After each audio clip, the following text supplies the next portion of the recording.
Jake Morrison pressed his face against the small window of the transport ship. Stars stretched out in all directions, more than he had ever seen from Earth. His stomach twisted with excitement and fear.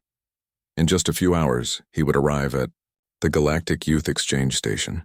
The 17-year-old boy from Ohio had never imagined this moment would come. Out of millions of students on Earth, only 12 were chosen for the exchange program.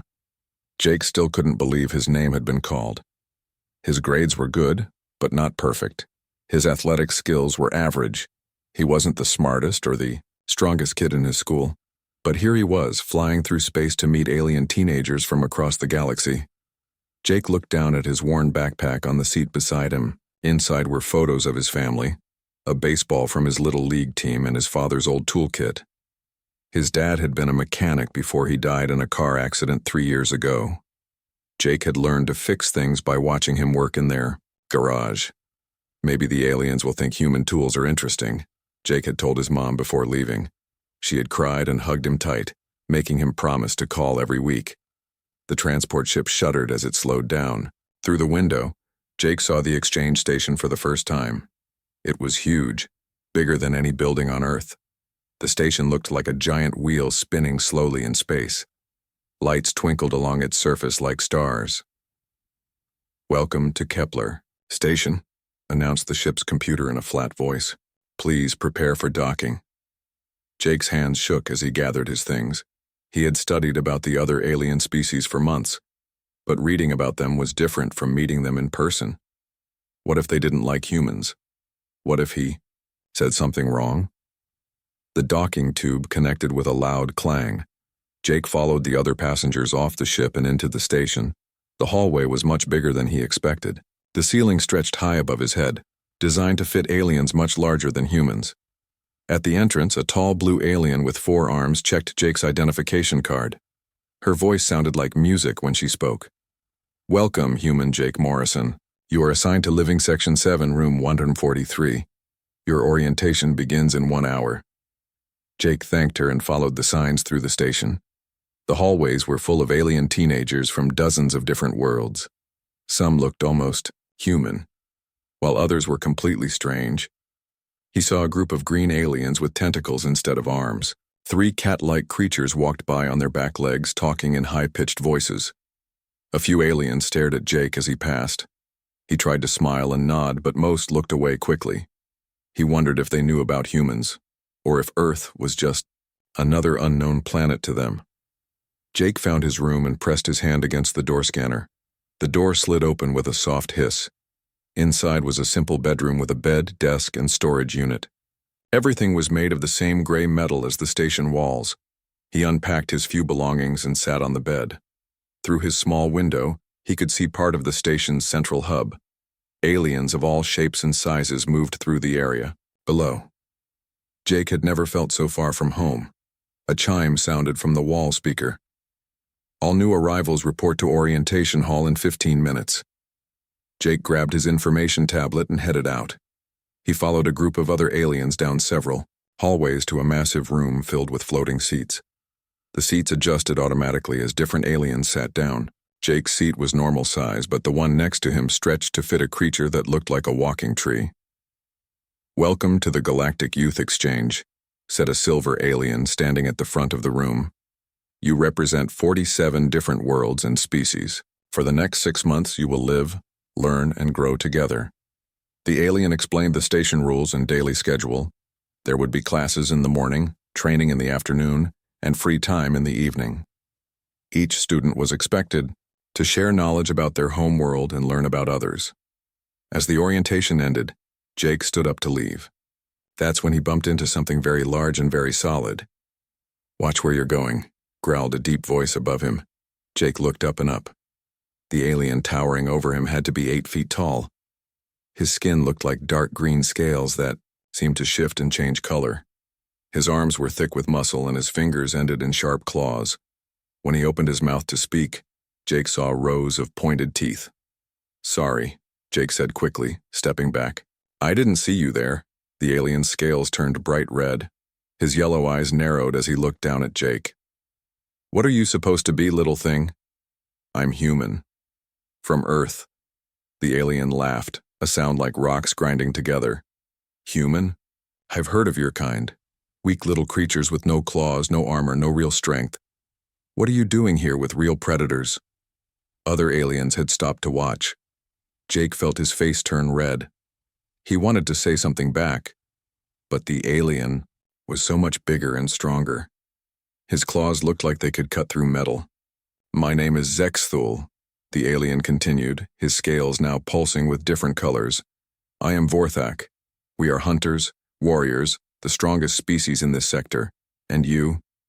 He leaned down closer to Jake. You are prey. Jake's mouth went dry. He could smell something sharp and dangerous coming from the alien's breath. I should go, he managed to say. Yes, you should, Zexthul agreed. Run along, little prey animal. Try not to get eaten while you're here. The other aliens laughed. As Jake hurried away, his face burned with shame and anger.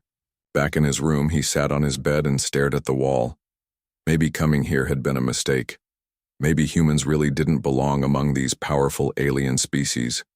But as Jake unpacked his father's tools, he remembered something his dad used to say, "The right tool and enough time can fix anything, son. You just have to be willing to learn how." Jake looked out his window at the alien teenagers below. Maybe his father was right. Maybe there was something he could learn here after all. Jake's first week at the station was a nightmare.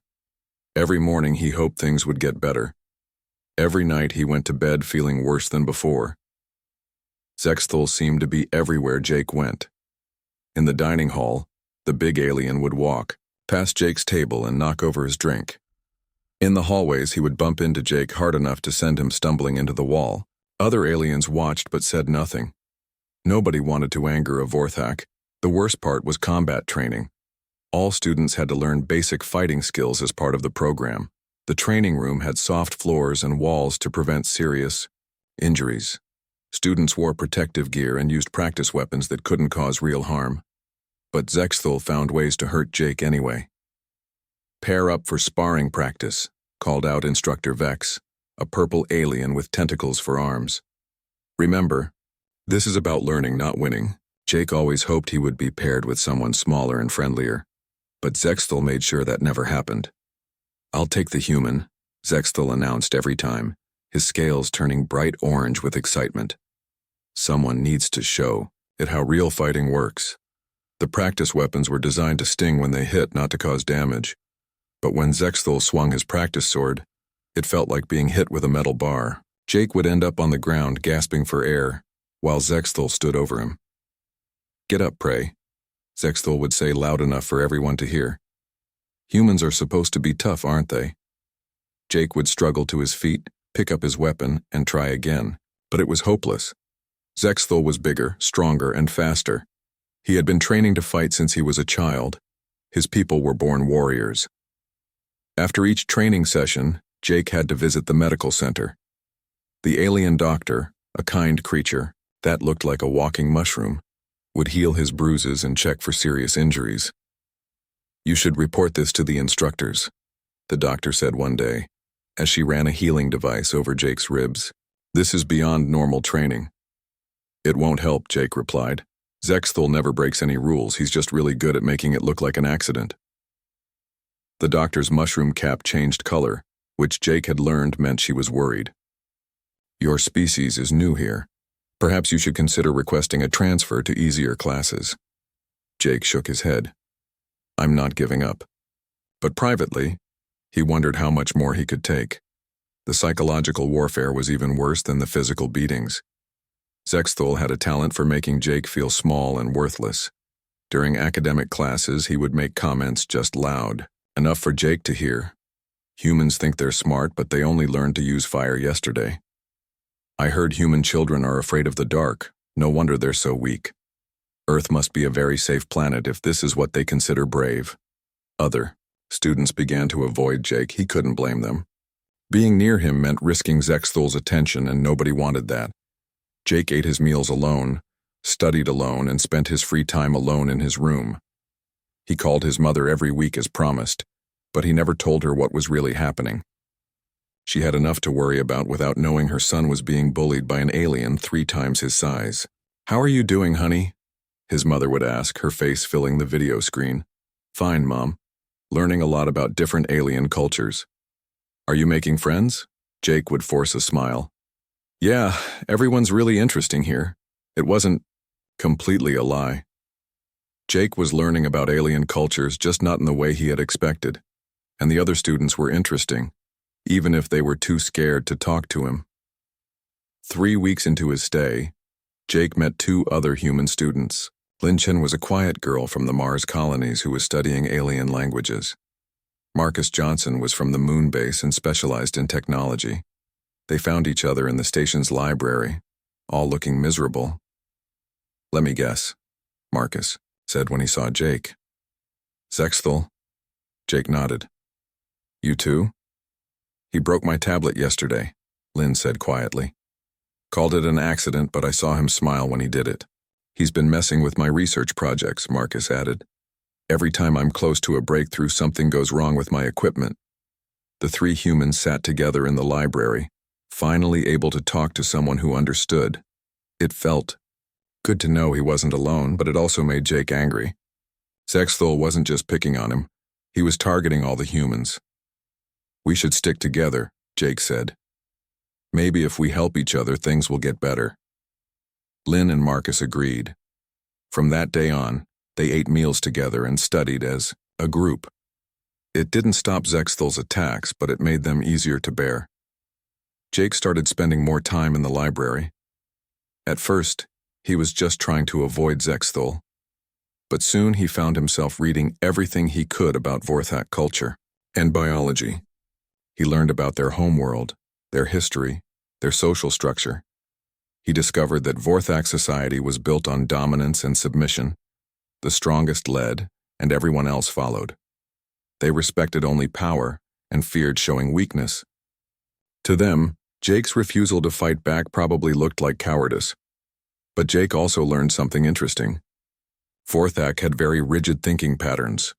They did things the same way their ancestors had done them for thousands of years. Change was difficult for them. They didn't adapt well to new situations. "What are you reading?" Lin asked one evening, finding Jake surrounded by books and data tablets. "Research," Jake replied. "My dad always said that understanding a problem is the first step to solving it." "You think you can solve Zexthal?" Marcus asked doubtfully. Jake looked at his friends. They were both smart, talented people who had been beaten down by the alien bully. But they were also humans. And humans, Jake was beginning to remember, had one advantage that other species seemed to lack. "Maybe," Jake said. "Humans are good at learning new things, right? We adapt, we change, we figure out solutions." "So?" Lin asked. Jake smiled for the first time in weeks. "So maybe it's time Zexthal learned something about humans too." That night, Jake stayed up late reading about Vorthak fighting techniques, social behaviors, and psychological patterns. He had a lot to learn, but he had something Zexthal didn't expect. He had time, determination, and a human brain that never stopped looking for solutions. Jake's research became an obsession. Every free moment was spent learning about the Vorthak. He read their history, studied their biology, and watched videos of their fighting styles. Lin and Marcus helped him gather information from different parts of the station's database. "Look at this," Lin said one evening, pointing to her tablet screen. "Vorthak scales change color based on their emotions. Red means anger, orange means excitement, yellow means surprise." "That's useful," Jake replied, making notes. "What about purple?" "Purple means they're being playful or mocking someone," Marcus answered, reading from another file. "And blue means respect or sadness." Jake wrote everything down. He was building a picture of how Zexthal's mind worked. The big alien wasn't just a mindless bully. He was following patterns that his species had used for thousands of years. The Vorthak were pack hunters on their homeworld. They established dominance through shows of strength and intimidation. Once the pack order was set, it rarely changed. The strongest stayed on top, and the weak accepted their place at the bottom. But what if someone challenges the leader? Jake asked himself, reading about Vorthak's social structure. The answer was interesting. Challenges were rare because they were usually deadly. Vorthak didn't believe in fair fights or second chances. If you challenged the Alpha and lost, you were cast out of the pack or killed. But there was something else. Vorthak respected only direct confrontation. Sneaky tactics or indirect approaches were seen as cowardly. They preferred honest, brutal combat. Jake began to form a plan. The next week in combat training, something different happened. When Zexthul charged at Jake with his usual overwhelming attack, Jake didn't just stand there and take it. At the last second he stepped to the side. Zexthul's practice sword hit empty air. The big alien stumbled forward, surprised by the lack of resistance. His scales flashed yellow with confusion. Lucky, Zexthul growled, turning around. Won't happen again, pray. But Jake was already moving. He had studied the recordings of their previous fights dozens of times. He knew exactly how Zexthul would react. The alien always followed his missed attacks with a backhanded swing to the left. Jake ducked under the predictable strike and tapped Zexthul's ribs with his practice weapon. It wasn't hard enough to hurt, but it was a clean hit. Points in training went to whoever landed touches on their opponent. The room went quiet. No one had ever scored a point against Zexthul before. The Vorthak's scales cycled through several colors rapidly. Yellow surprise, red anger, orange excitement, and finally settling on a purple that Jake now knew meant he was being mocked. One lucky touch doesn't make you a warrior, human, Zexthul said loudly. Let's see you do it again. Jake couldn't do it again. Not that day. Zexthul was too angry and too focused. The rest of the sparring session went badly for Jake. But something had changed. For just a moment, he had outthought a creature that was supposed to be his superior. After training, other students looked at Jake differently. A few even nodded to him in the hallways. The small cat-like aliens whispered among themselves when he passed. Word was spreading that the human had touched the mighty Zexthul. Jake began applying his research in other areas too. During academic competitions, he learned that Vorthak had excellent memories but poor creative thinking. They could remember facts perfectly, but struggled with problems that required new solutions. In one class, students were asked to solve a puzzle involving moving colored blocks into a specific pattern. Most aliens tried to use brute force, moving blocks randomly until something worked. Zexthul used his perfect memory to try every combination he had seen before. But Jake approached it differently. He looked for patterns and relationships between the blocks. He found shortcuts that no one else had considered. While other students were still struggling, Jake completed the puzzle in half the expected time. The instructor, a wise old alien that looked like a walking crystal, seemed impressed. Interesting approach, young human, very creative. Zexthul's scales turned dark red. Being outdone in combat was bad enough, but losing in an academic challenge was humiliating for a proud Vorthak. Tricks and shortcuts, Zexthul muttered loud enough for everyone to hear. Real warriors don't need clever games. But Jake noticed that the alien's voice wasn't as confident as before. There was something new in his tone. Uncertainty. Jake kept studying and practicing. He learned that Vorthak had excellent vision and hearing, but they relied too heavily on intimidation displays. They expected their enemies to be frightened by roars, color changes, and aggressive postures. When those tactics didn't work, many Vorthak became confused and angry.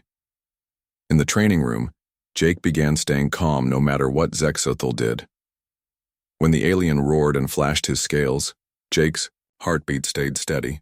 When Zexthul made threatening gestures, Jake watched with analytical eyes instead of fearful ones. "You're different," Marcus observed one day after watching Jake spar. "You don't look scared anymore." "I'm still scared," Jake admitted. "But fear is just information. It tells you there's danger, but it doesn't tell you what to do about it."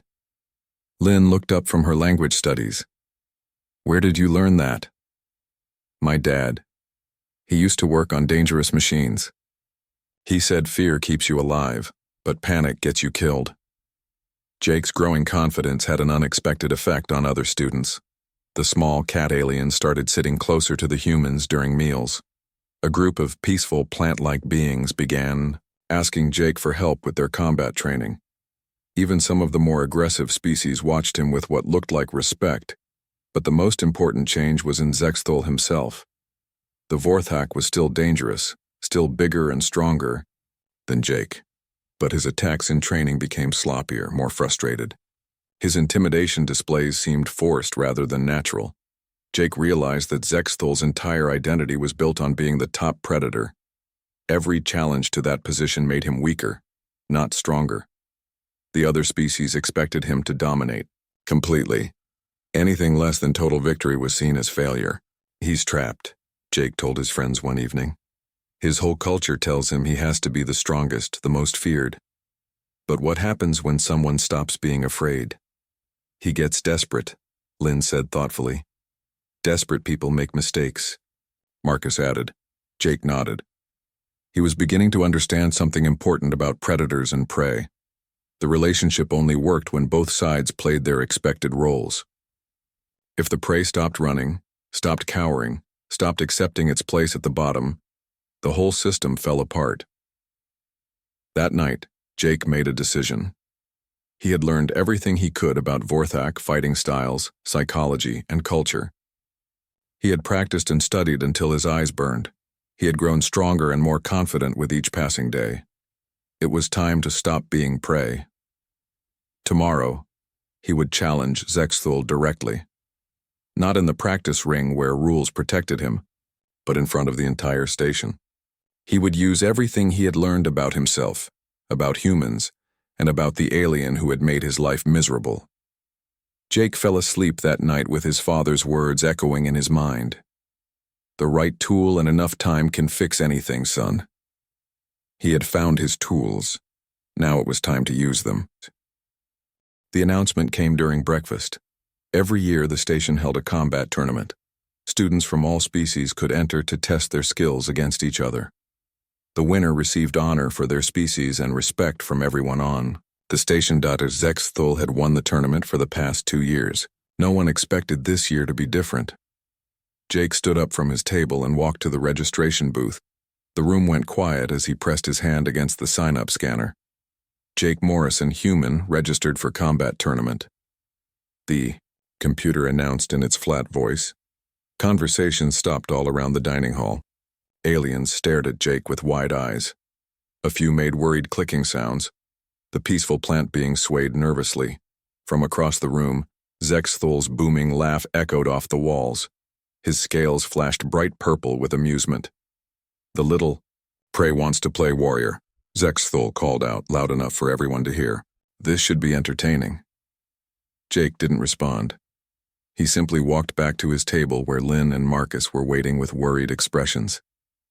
Are you crazy? Marcus whispered. This isn't practice training with safety rules. Tournament fights can get really dangerous. People get seriously hurt in the tournament, Lynn added. Sometimes they don't recover for weeks. Jake looked at his friends. They were scared for him, and he understood why. But he had made his choice. I can't keep running, Jake said quietly. If I don't face him now, when will I ever feel brave enough? The next 3 days passed quickly. Other students signed up for the tournament, but everyone was talking about the same thing. The human was going to fight the Vorthak. It would be a massacre. Jake spent those days preparing. He practiced his movements in empty training rooms. He studied videos of previous tournaments. He meditated to keep his mind calm and focused. Zexthul, meanwhile, seemed to enjoy the attention. He bragged to anyone who would listen about what he planned to do to the human. His scales stayed bright orange most of the time, showing his excitement for the coming fight. I'll try not to break too many of his bones, Zexthul told a group of admiring students. Humans are so fragile. One good hit might be enough. The tournament began on a Friday evening. The main arena was packed with aliens from every species on the station. Even the instructors came to watch. Jake had never seen so many different creatures in one place. The early matches were exciting but predictable. Stronger species beat weaker ones. Experienced fighters defeated newcomers. The crowd cheered for impressive moves and gasped at close calls. Jake's match was scheduled for last. Everyone wanted to see how badly the human would lose to the defending champion. When his name was called, Jake walked into the arena. The crowd was so loud he could barely hear his own thoughts. Some aliens were cheering for him, hoping for a miracle. Others were making betting sounds, probably wagering on how quickly he would be defeated. Zexthal entered from the opposite side. He looked even bigger under the arena lights. His scales were cycling through colors rapidly, showing his excitement and aggression. He raised his arms above his head and roared, a sound that made the arena walls shake. The crowd loved it. This was what they expected from a Vorthak warrior. Jake stood quietly in his corner, breathing slowly and steadily. He watched Zexthal's display without fear or anger. He was analyzing, calculating, preparing.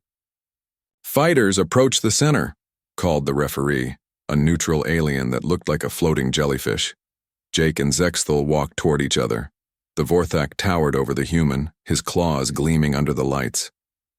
"Any last words, pray?" Zexthal asked, his scales bright red with aggression. "Good luck," Jake replied calmly. Zexthal's scales flashed yellow with surprise. He had expected fear, anger, or desperate bravado. He hadn't expected politeness. "Begin," the referee announced. Zexthal immediately launched into his intimidation display. He roared again, flashed his scales through threatening colors, and spread his arms wide to show his size. It was the same routine he had used to dominate opponents for years. Jake didn't flinch. He stood relaxed, watching Zexthal with calm, analytical eyes. He had seen this display hundreds of times in training videos and practice sessions. It held no fear for him anymore. The lack of reaction confused Zexthal. His scales flickered between red and yellow, showing his mix of anger and uncertainty. In his experience, enemies either attacked in rage or cowered in fear. They didn't just stand. They're looking thoughtful. Finally, Zexthal charged. He came forward with his favorite attack, a powerful overhead strike that had ended many fights quickly. His claws extended, ready to grab and throw his opponent. Jake waited until the last possible moment, then stepped to the side. Zexthal's momentum carried him past, and Jake lightly touched his back with one finger as he went by. The crowd gasped. In tournament rules, any clear contact counted as a point. Jake had scored first. Zexthal spun around, his scales now flashing rapid cycles of red and yellow. He was angry and confused. The human had made him look clumsy in front of everyone. He attacked again, this time with a sweeping claw strike that should have been impossible to avoid. But Jake had studied this move too. He ducked under the swing and tapped Zexthal's extended arm. 2 points to the human. The arena erupted in noise. Half the crowd was cheering in amazement. The other half was making shocked sounds in their various alien languages. No one had ever seen Zexthal outmaneuvered like this. Zexthal was no longer thinking clearly. His pride was hurt. His reputation was at stake, and nothing was going according to plan. He began attacking wildly, using moves Jake had never seen before. But that was exactly what Jake had hoped for.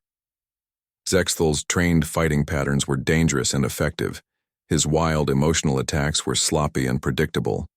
Jake dodged, weaved, and countered. He was smaller and faster than his opponent. More importantly, he stayed calm while Zexthal grew more frustrated with each missed attack.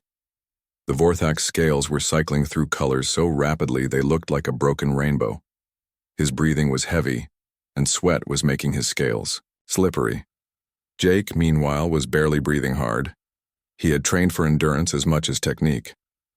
While Zexthal tired himself with wild attacks, Jake conserved his energy for precise movements. The match continued for several more minutes. Jake accumulated point after point, each touch driving Zexthal further into frustrated rage. The crowd was going wild, unable to believe what they were seeing. Finally, Zexthal made a desperate lunge, putting all his remaining strength into one final attack. Jake saw it coming from across the arena. He sidestepped easily and, as Zexthal stumbled past, gave him a gentle push. The mighty Vorthak lost his balance and crashed to the arena floor. He lay there for a moment, gasping for breath, his scales fading to a dull gray color that Jake had never seen before. "Match to Jake Morrison, human," the referee announced. The arena exploded in noise. Some aliens were cheering. Others were making sounds of disbelief. A few were arguing about what they had just witnessed. Jake stood over Zexthul, who was still lying on the ground. The human's face showed no anger, no pride, no cruelty, just calm determination. Then Jake did something that shocked everyone in the arena. He extended his hand to help Zexthul stand up. "Good match," Jake said simply. Zexthul looked at the offered hand with confusion. His scales flickered between several colors before settling on a deep blue that meant respect and sadness. Slowly, the defeated Vorthak reached up and took Jake's hand. The crowd fell completely silent as the human helped his former tormentor to his feet. In that moment, something changed on the station. The other species were seeing something they had never witnessed before, a human showing mercy to a defeated enemy. And somehow that was more impressive than any victory could have been. The weeks following the tournament changed everything on the station. Word of Jake's victory spread beyond the exchange program. News reports were sent to dozens of worlds across the galaxy. The story was simple but shocking. A human teenager had defeated one of the universe's most feared predator species without using violence or hatred. Jake became famous overnight, but he didn't enjoy the attention. He preferred spending time in the library or helping other students with their projects. When reporters contacted him for interviews, he usually said no. "I just did what any human would do," Jake told one persistent journalist. "We learn, we adapt, and we try to help each other." The reporter, a butterfly-like alien with rainbow wings, seemed confused by this answer. "But you humiliated a Vorthak warrior? Don't you feel proud of your dominance?" "I don't want to dominate anyone," Jake replied. "I just wanted the bullying to stop." This attitude puzzled many aliens. In their experience, winners took advantage of their victories. Strong species ruled over weak ones. That was the natural order of things throughout the galaxy. But humans, it seemed, were different. Zexthul disappeared for 3 days after the fight. When he finally returned to classes, he was changed. His scales stayed muted colors instead of the bright, aggressive patterns he had shown before. He spoke quietly instead of roaring. Most surprising of all, he avoided conflict instead of seeking it. Other students whispered about what had happened to the mighty Vorthak. Some thought he was sick, others believed he was planning revenge. A few wondered if losing to a human had broken his spirit completely. Jake was worried about his former enemy. Despite everything Zexthul had done to him, Jake didn't want to see anyone suffer. On Thursday evening, he found the Vorthak sitting alone in an empty observation deck, staring out at the stars. "Mind if I join you?" Jake asked. Zexthul's scales flickered with surprise, then settled into a dull blue color. "Why would you want to sit with me? I was cruel to you." Jake sat down on the bench next to the much larger alien. "Because you look like you need someone to talk to." They sat in silence for several minutes, watching ships come and go from the station. Finally, Zexthul spoke in a voice much quieter than his usual booming tone. "I don't understand what happened," he said. "I am Vorthak. We are the strongest, the most feared. We have conquered dozens of worlds. And yet you made me look weak in front of everyone." "You're not weak," Jake replied. "You're incredibly strong and skilled. You would have beaten me easily if this was about pure fighting ability." Zexthul's scales shifted to yellow confusion. "Then how did you win?" Jake thought about how to explain it. "On my world, we have a saying, the harder you push against something, the harder it pushes back. You were trying to make me afraid, but fear only works if someone chooses to stay afraid." "But I am a predator," Zexthul protested. "You are prey. That is how the universe works." "Maybe," Jake said. "But humans aren't really predators or prey. We're something else. We're survivors. We adapt to whatever situation we face." Zexthul was quiet for a long time. When he spoke again, his voice was thoughtful. "Your species is very strange. After I was defeated, I expected you to claim dominance over me, to make me serve you or exile me from the group. That is what would happen among my people." "Why would I want to do that?" Jake asked. genuinely puzzled. Because that is what victory means. The strong rule the weak. Jake shook his head. Where I come from, victory means solving the problem. The problem was that you were hurting people and making them afraid. Now that stopped, so the problem is solved. Zexthal's scales cycled through several colors before settling on deep blue. I have been thinking about this for days. In all, the history of my people, I have never heard of a warrior showing mercy to a defeated enemy. Why did you help me stand up? Jake smiled. Because you needed help, and helping people who need it is what humans do. Even people who have hurt you, especially people who have hurt us. My father used to say that the best way to get rid of an enemy is to make them into a friend. They talked for hours that night.